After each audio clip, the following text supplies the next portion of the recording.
nó nằm bên tận lăn lê mấy một lò kia lên nữa chỉ em buồn là tí nó phản lên mày dùng lăn kia lên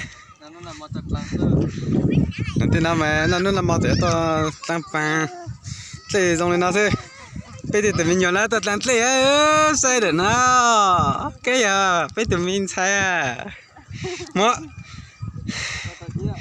ơi chẳng được cái nữa lần đầu tôi nhập phong khó đang sử dụng thành cú cái đó thành tôi lăn lê nữa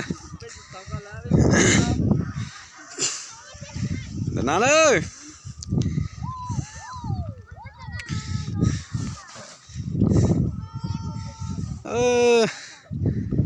thì thế nào mà nhá mình nhỏ lên nó chỉnh chẳng có độ chơi lên nó thế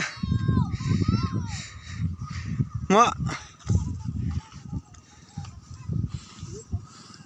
lo mà hơn lắm mà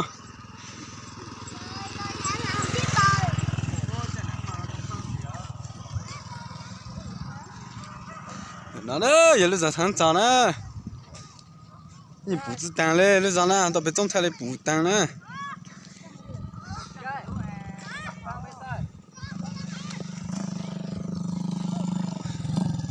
我在这帮嘞。哇，都被蒙了。啊？这样子，老了让他擦嘞，老，都被蒙。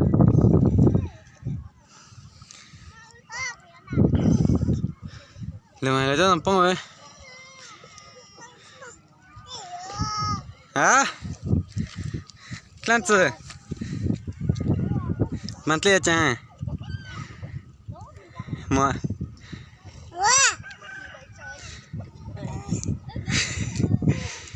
Mà. Lơ, bây giờ mình xài bây một giấy lơ.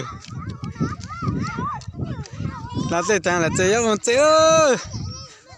Không chế đâu, chế dư.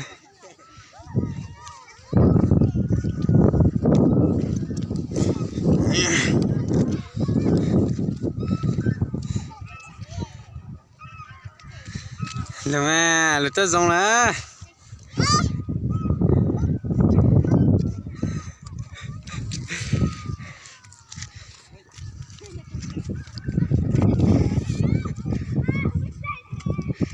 Nó chỉ thằng sẽ giống một tí lại nữa